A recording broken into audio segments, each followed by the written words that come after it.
Here we go, 2026 has arrived, but some things never change. Welcome back to PCM. Today's in-game date is October 20th, 2026, so the new season, Season 3, is coming. And after a pretty stressful season in terms of UCI points, our team finishes in 14th place in the World Tour ranking, so we're staying in World Tour. And to be honest, that is mostly thanks to one man, Ivan Romeo, who's won a stage at both the Tour de France and the Vuelta, and plenty of other places. But of course, having our team be so severely dependent on a single rider is super dangerous. Because well, if Romeo gets injured, our season might become a disaster. So yeah, during this transfer season, I focused on deepening our team by signing a couple new leaders and more depth in the team. And this man right here, Lorenzo Finn, might just be the most important rider for the future of our team because he's simply a wonder kid. 19 years old, 6-star potential in stage races and climber, and already super strong.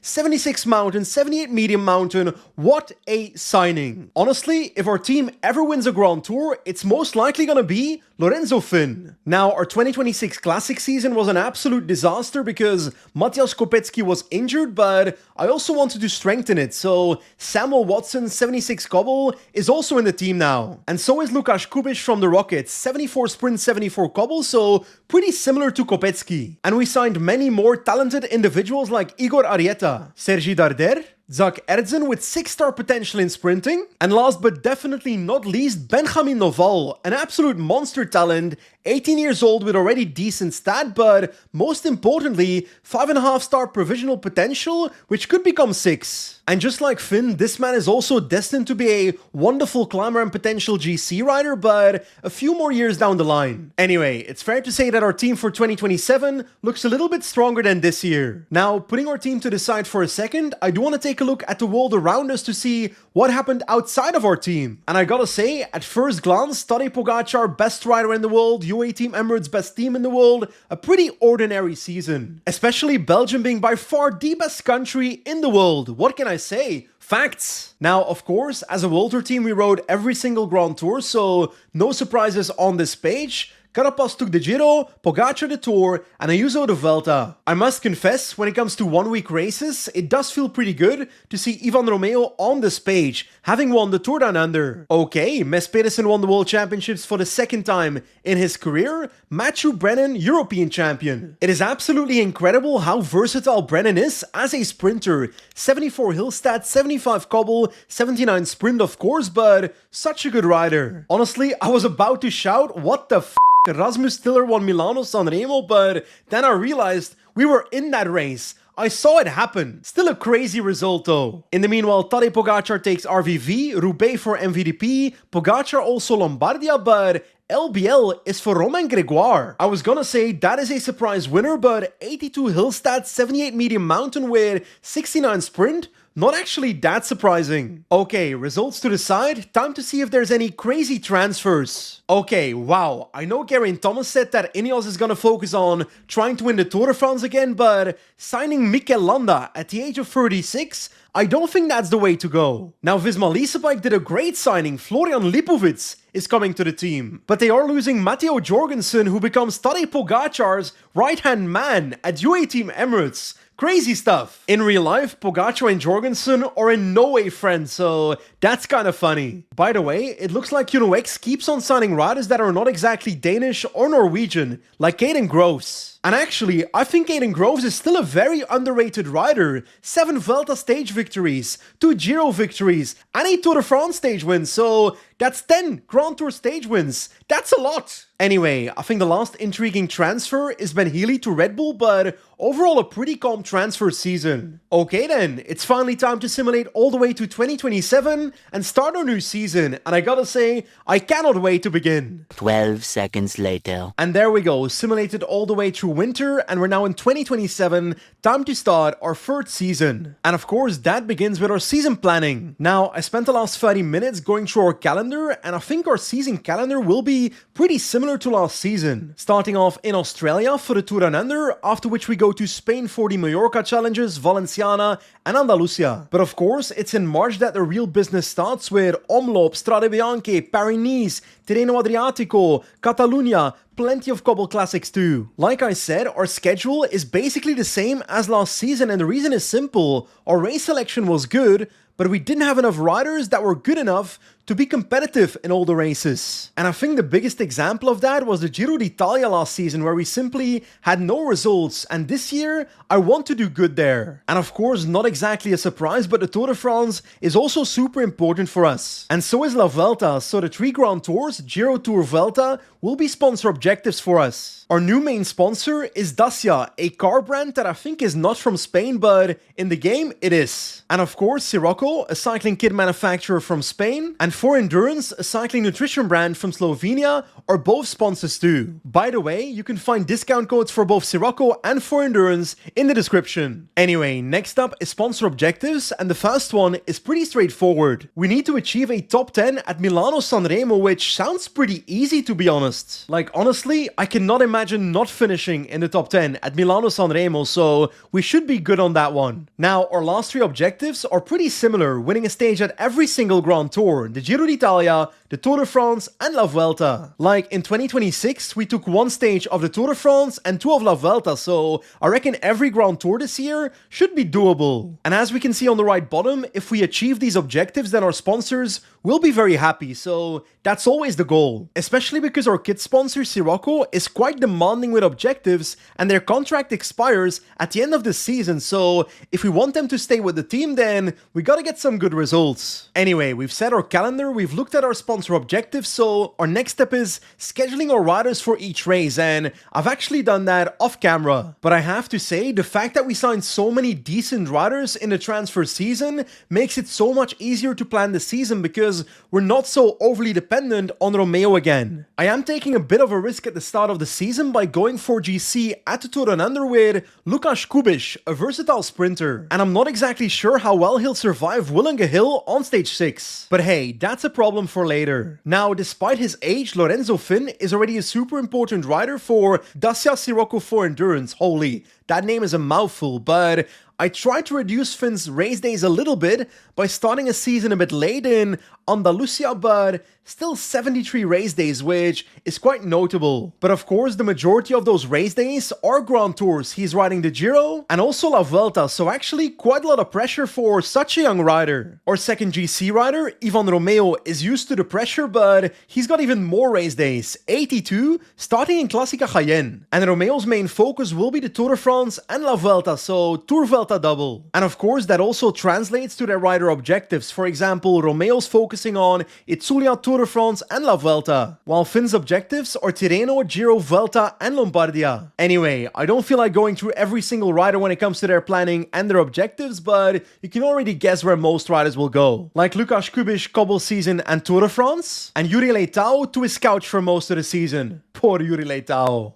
By the way, something completely off topic, this rider, Benjamin Noval, we signed him with a provisional potential of 5.5, but it looks like it's only 5 after signing him, which is a little bit disappointing. But hey, still 5.5-star climber potential, so it's not like he'll become a useless rider either. But of course I was hoping for the next Tadej Pogačar, so that ain't happening. Now, I'll always keep looking for the next big talent, so our scout is going to Spain for the season. And considering our financial issues in the last 2 years, I don't think we're ready for a U23 team yet. And actually, talking about financial issues, let's make some in the facilities tab. Wow, this is so expensive. I want to get high performance tires for my 5 most important riders, so Finn, Watson, Romeo, Kubíš and Kopecky, but that's 100k. Let's do it. And I also want to give TT training bikes made to measure molded handlebars and a skin suit to Ivan Romeo to get some time trial victories, but 157k? That is so much money. Let's do it. I am undoubtedly gonna regret all these financial decisions. Because, well, as you can see on the right top,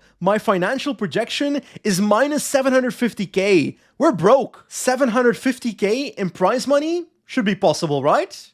Right? Okay then, that basically finalizes our season preparation. Anything you didn't see, I did off camera, but I can't wait to get to our first race. But of course, first, on the 6th of January, we get an email that tells us which of our riders lost talent, so I'm already terrified. Actually, starting with some good news, our sponsor for Endurance is upping their budget by 7.5% by 20k next season, so that's great. Now, evolution of potentials... Benjamin Noval, no! Come on! Every year, my riders lose talent. I was already disappointed that he has 5 potential instead of 5.5, and now the game is making it 4.5. He's basically worthless now. I swear this happens every single season. I can't do this anymore. Anyway, time to calm down and get to our first race. Well, technically our first race is the Australian ITT, but Matthew Fox has 61 time trials, so this is a quick sim. The winner is Jay Vine with 78 time trials, so not a surprise. Now the Australian road race is a hilly parkour, but actually not as punchy as I thought it would be, so 67 hill stat on Matthew Fox. I reckon I'll give it a try, but I think it will be pretty hard to beat Caden Groves on this one. But one thing is certain, we will beat Caden Groves in the fashion department. Because yes, we've got a new cycling kit. I'm sorry, but look at this beauty, made by the same designer as our last kit, Tom Gauthier, and this one with the Dacia logo, for Endurance under it. It is absolutely stunning. Like, I am genuinely loving this new kit, so I hope you love it as well. What do you think? Drop it in the comments. Anyway, parkour-wise, the hills are not exactly unbeatable, so I'm hoping to survive with Fox in the peloton, and I hope the peloton sprints for it. Because let's be honest, the only situation where we can win in this race is a sprint. Roughly halfway the race now, and there is a 5-man breakaway, but the peloton has it completely under control with a 3-minute gap, so I do think the peloton is winning quite easily here. You always gotta watch out with breakaways in national championships. Riders like Jay Vine are continuously attacking, but there is nothing I can do. I've got a single rider, so I'm just sitting in hoping that the gaps get closed by other people. And actually with 10 kilometers to go, all the attackers are being caught, but the one downside is I've got no teammates, and when I right-click riders, I can't actually click on follow, so I can't follow a sprint train. I think it's because the sprint is uphill, which means that I'll only be able to follow people in the last 3 kilometers, which that is very late. Right now, I'm doing effort cursor 85 simply to follow. Come on, Energy Gel, last 3.5 kilometers, I'm kind of behind. There we go, last 3 kilometers right now, so let's get into the wheel of Samuel Welsford, I guess. We've got Groves on the right bottom of us. Come on, picnic train, I need you right now. 2 kilometers to go, lots of riders are in front of us, but I'm hoping that the picnic train is stronger than all these other teams. We're looking okay. Last kilometer, there goes Fox on the right side. We can't see much, but it looks like it's gonna be Welsford. Can we podium? It's gonna be 4th place for Matthew Fox, which is actually better than I expected, so solid start to the season by Matthew Fox, and maybe he might become a valuable rider for us this season. Also beating Caden Groves in the process, so pretty solid race. Then again, getting beaten by Declan Trezai is not exactly a top sprinter. Anyway, I'm happy with 4th. Wait a second, how many UCI points is that? 50 UCI points. Pretty solid catch. Anyway, now it's time for the big one, the Santos Tour Down Under, the first World Tour race of this season. Now last year, this race was pretty fantastic for us. Romeo won the first prologue and won the final GC. This year, there is no prologue, so that's why Ivan Romeo is not riding this year. Like always, most stages are sprint stages, but stage 3 is a versatile sprint, and after 2 more sprint stages, the last stage is the Queen stage to Willinga Hill. Now, I did spoil it earlier this video, but Lukas Kubiš is starting his season here, so can't wait to see that happen, but he's our sprinter and our GC leader. But I do think beating Jasper Philipsen will be quite difficult in this race. Oh my goodness, Jonas Vingegaard is riding the Tour Down Under, so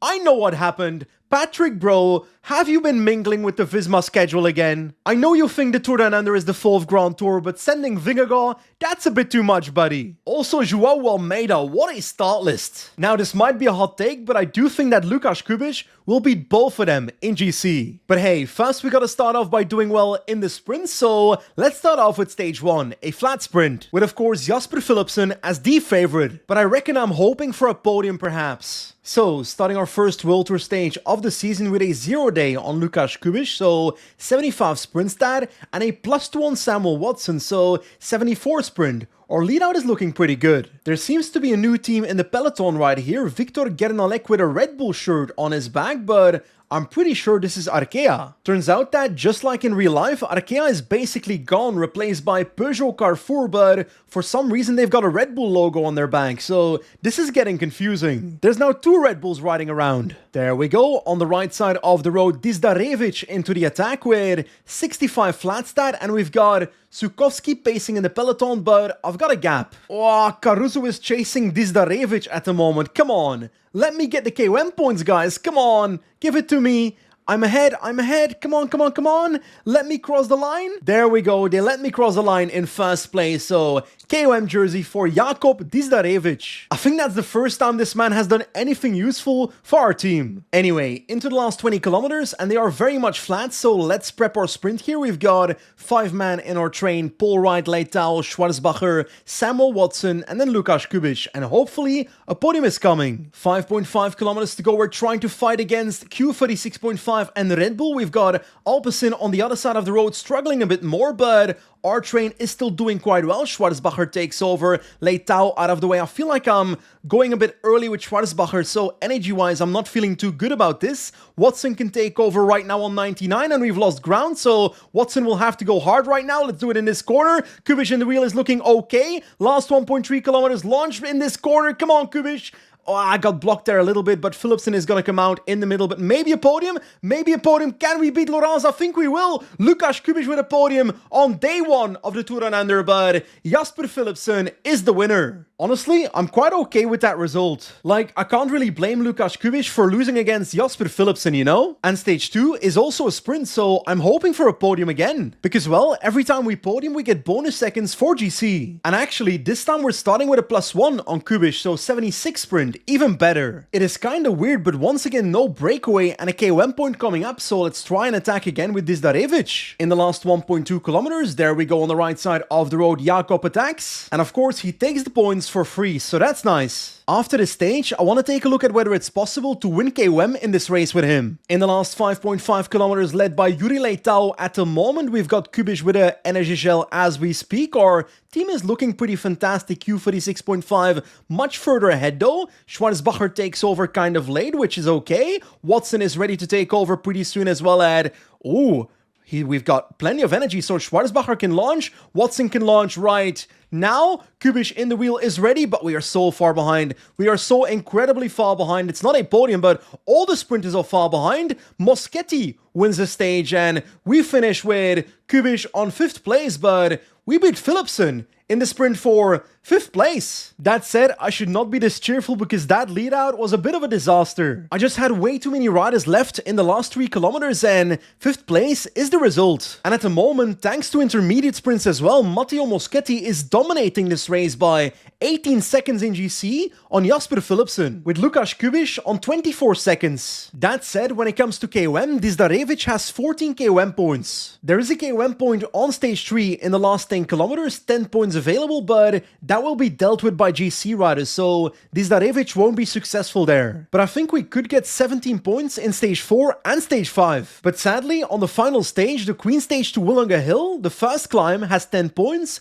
and the finish line 20. So I think I'll try to win KOM with Dizdarevic, but I'm actually not too confident. Anyway, on to stage 3 then. This time not a flat sprint, actually a climb in the last 10 kilometers, the corkscrew climb. That is the only climb I've ever ridden in Australia. PCM does think it's gonna be for punchers like McNulty, but I do think a versatile sprinter like Kubic could have a chance. At least that's what I'm hoping for. Okay, Kubic starts off at the back of the peloton, but we don't need to do much for the first 100 kilometers, so that's not a big deal. +1 on the race, so 76 hill stat. That is fantastic. And also our new Hungarian signing, Balint Feldhofer, with 76 hill stat as well, so he'll protect Kubic. Riders have been attacking in this peloton all day, and the tempo has been ruthless to the point that Dizdarevic was dropped ages ago and is now on 19 minutes from the peloton. What is happening? Jakob, buddy, you're gonna have to pedal a little bit faster if you want to finish in the time limit. Anyway, 16k to go, and the rest of our team is looking pretty good before that final climb, but I need to make sure I'm in the perfect position, so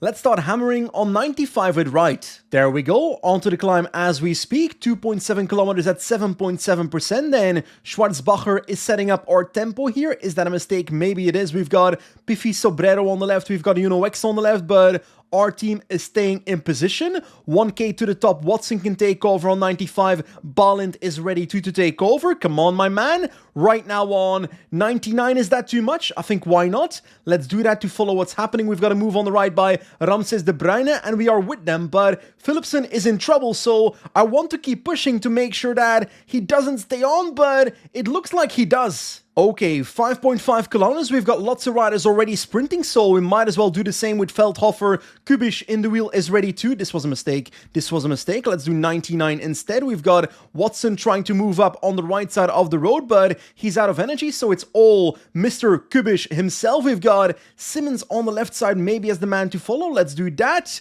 Not really. Let's do Kort Nielsen instead. That is the man. 3 kilometers to go. It's downhill to the finish. So what if I just start sprinting already at 2.4 to go? There goes Kubish, lots of corners, so maybe this might work. Maybe this is a mistake, but we've got Bajoli in the wheel. Kubish at the front. Come on, Lucas. Come on, Lucas. Come on, Lucas. No! Philipsen held on the climb, man. Beats us on the line. Once again a podium, our second podium, but I was hoping for the win there. Oh, that's a painful loss. A massive 28 minutes after Jasper Philipsen crossed the line, Dizdarevic is now topping the final climb, so he's only got 10 more minutes to stay in the time limit. In the last K now, I think he's gonna make it. Yes, he does. There is the finish, so nice. But I have to say, I'm pretty salty about the fact that Jasper Philipsen barely held on at the top of the final climb, and in the end we get beaten by him and Bajoli, finishing in third. But I do have some good news. Matteo Moschetti is no longer the leader of the race. It's now Jasper Philipsen, and Lucas Kubish is on 12 seconds on second place. That is pretty much what I was hoping for. Now on to stage 4, once again a flat sprint stage, and Jasper Philipsen is unsurprisingly the favorite, and Lucas Kubish, I think our goal is once again a podium. But I also want these KOM points with Dizdarevic. So I think it's time for a breakaway adventure. Oh la la la la, Lucas Kubish with a +2 on the day once again, so 76 sprint stat, and Dizdarevic you can try to move up once again and get into the breakaway. But I'm actually being chased by the peloton at the moment, so I don't know what's up with Tour Down Under, but every single stage the peloton does not let the breakaway go. And ironically, that makes it easier for me to win KOM because I can simply attack from the peloton just before the climb. Okay, last kilometer before the KOM point, so there comes the attack. And as always, crossing the line, getting some free points. We've now got 21 points, so that's pretty fantastic. But of course, with that Willunga Hill stage, we're still not safe. And like, I know I keep shitting on Yuri Leitao quite a bit when it comes to his sprints, but as a lead out with 73 flat stat, he's actually quite useful. Last 4 kilometers, Schwarzbacher takes over, Watson in the wheel, then Kubish. We're looking pretty solid at the moment. 3 kilometers to go. Other sprint trains are doing better, so Schwarzbacher can do an actual sprint right now. We've got Watson not in the wheel, so this is bad, but actually, this is great. Kubish in the wheel of Watson. Come on, come on, come on. We launch right now, but we don't have enough red bars, so this will not end well.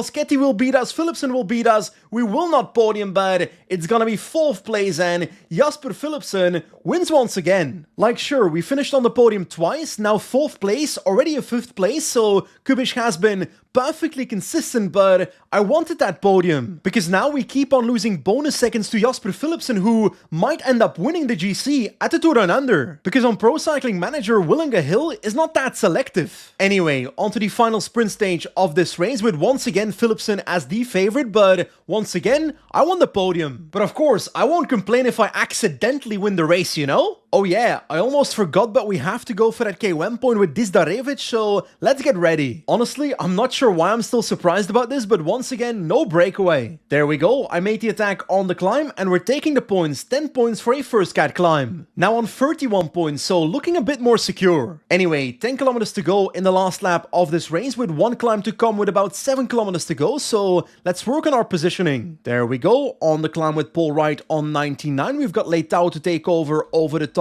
right now. Is that too early? Maybe, but I'll do it anyway. Energy Gel on Kubish. Oh, other trains have flown past us in the last 3.4 kilometers. Now Schwarzbacher is trying to move up. Leitao out of the way. Schwarzbacher can launch on the left side of the road. Let's go for it. Watson in the wheel. We've got Kubish in that wheel. I'm going very early and this is very risky, but Watson goes and Kubish is ready to go already as well, but this will not be a fantastic sprint. Maybe a podium. Philipsen on the right is stalling, but I am as well. Moschetti wins. We finish on the podium, so our third podium of this race, which is good, but I was hoping for more perhaps. Because of course you're always hoping for the top step, but in the end I think I should be happy with a third place with Kubish. Beaten by two better sprinters. Now, with a single stage to go, Jasper Philipsen is leading this race by 24 seconds on Lukas Kubish, so I think winning this race will be very difficult. But let's be honest, a podium in GC with Lukas Kubish at the end of this race would already be fantastic. Now, when it comes to KOM, Dizdarevic has 31 points, but on this final stage, the Queen stage of the Tour Down Under with twice Willunga Hill,